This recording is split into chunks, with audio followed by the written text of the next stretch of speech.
Hello, friends and fellow Disney fans. Welcome to the Jamie Thomas Show. I'm Brad. And I'm Jamie. And we are here at California Adventure, and we're about to do the animation class. Yeah, it's, what's it called? Animation Academy. Animation Academy. We're going to draw Baymax, and then we're going to have a little competition about who's better. So we need your vote at the end of the video. Let us know in the comments who drew it better. It's going to be me. But come along with us. Let's go to the class.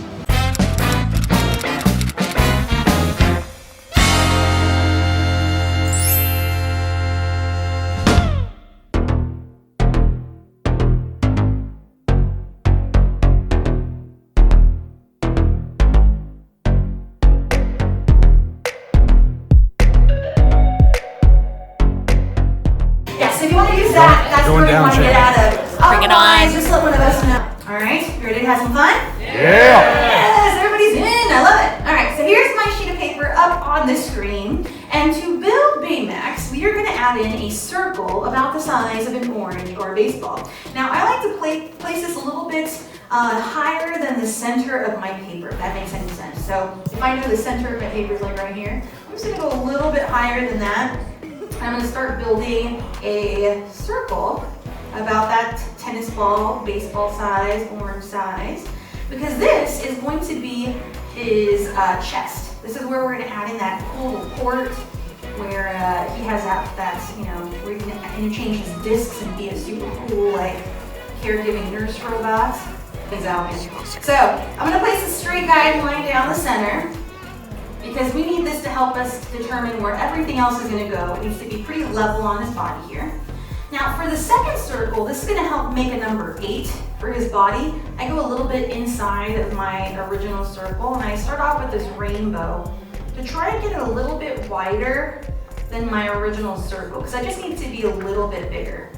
And then I'll start carving out the shape and just building a second circle to get that number 8 on my paper.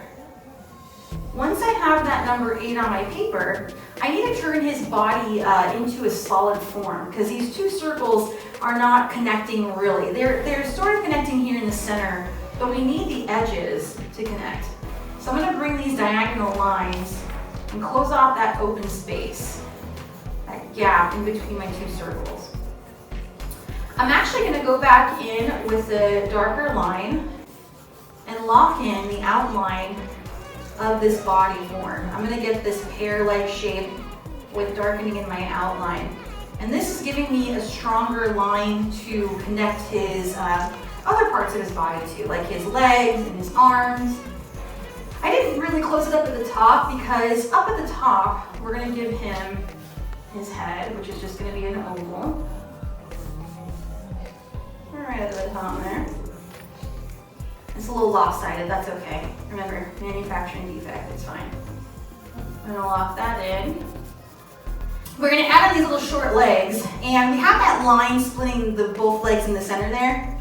I'm gonna add on the C-shaped curve, giving some thickness to that leg. Add a C-shaped curve in here, like that. And I'm gonna flatten up the bottom.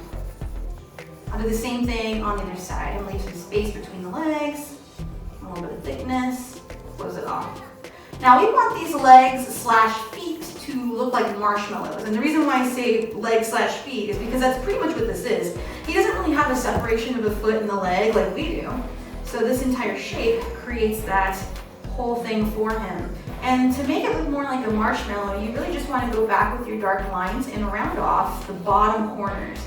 You still want the bottom part to be flat, because we're showing that his body weight is being pushed down on the very bottom of his feet because he's inflated with air. Wherever we added in the lines for the legs, we're going to go a little bit higher than that. So if you want to leave yourself like a diagonal line or a horizontal guideline here to help you with the arms, you can do that. It's not necessary, but I leave it there just so I know where I'm going to bring the arms down to. Because much like a penguin as well, his arms are longer, like a penguin's flippers, or like their fins, if you will, are longer. So you create this long J shape for his arm that goes all the way down, and it hooks right back onto the side of his body. So we end up creating, at first, the look of these little flippers like a penguin. The same thing on this side. We'll start adding in some actual details to Baymax now to make him look more like the robot that we know and love. So for these hands, down here at the bottom of his arms, it's the same thing like with his leg where there's no separation. So you can add in these small letter U's very close to the side of his body, which will be his thumbs.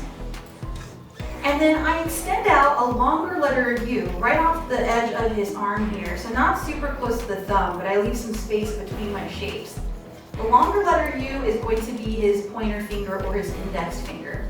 With his arms and his hands resting at the side, we only see the front two fingers completely. So we see the thumb and we see the first finger. But we'll also see his other fingers resting behind it. So to add the other fingers in the back, you just go right behind or either inside or outside. It doesn't really matter. But you just add another small curved line and you'll get like another finger in the back. You can even add maybe one more if you want to. So you can sort of see those fingers hiding out back there. When I go back and I darken in my line, I start up at the shoulder and then I'll follow through the arm. And then once I get to the fingers, I just start darkening in the fingers as if they were always connected to the hand. So I just forget those lines that I had there originally for that letter J shaped hook at the bottom there. Now he also has a bit of padding that he has around the thumb, and this is essentially like a rotator cuff, I guess. So it's like, because he's a robot, he doesn't really have the motion of the hands like we do. So, and he also has padding on his elbows. So I'm gonna add the like wider C-shaped curves for the elbow pads. And then he has two more in the waist area. These are very strategically placed, am I right? Like, you look like you lost some weight there, man. Automatically. And then on the thighs, go figure, right? He's got them there too. And then on the bottom, he's got these little footy pads so that the material doesn't get too sensitive down there, because he's made out of like this synthetic material, much like a balloon. So now is the time we give him a little port on his chest. We're gonna place this little circle right where his heart would be on his chest. And the doors that open up create a similar shape to like how we had on his little foot pad here. So if you want to, you can just add in any little pattern you want. You can add in a heart, a little hidden Mickey in there. I always like to bring a little short line out from the side, and then I'll add that little square shape that I drew for his little foot pad here. And then I'll add another straight line on the other side of it. And now he's got these little doors that open up. All right, for his eyes, I stretch another guideline across, but this is optional, you don't have to do this. I just stretch this rainbow across the center of my oval, and I have my middle construction line showing me where the center of his face is. I go on either side on that rainbow line that I drew, or you can just draw the eyes in wherever you want, these little circles here. And you just connect them with the bar right across the center. And there you are, you have your very own Baymax. You can go back, you can add in any other details that you want for your Baymax. Maybe he's holding a balloon, or maybe he's wearing a hat. Maybe like that. So right now is the cleanup time. You can add in any darker lines for anything that you want. So we are out of our class. Just got done. It's a ton of fun. Like the people that run it, they always are teaching the class. They're making jokes. They're telling stories about the characters that we're drawing.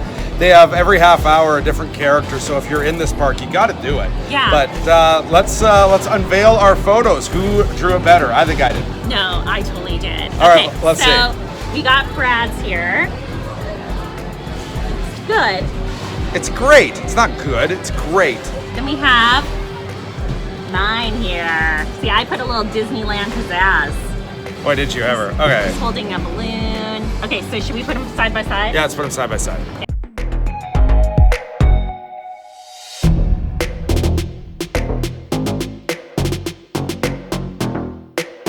So there you have it. Who drew it best? Was it me? Was it Jamie? I think it was me. Put it in the comments below. It was me. And make sure to contact me for your next Disney vacation.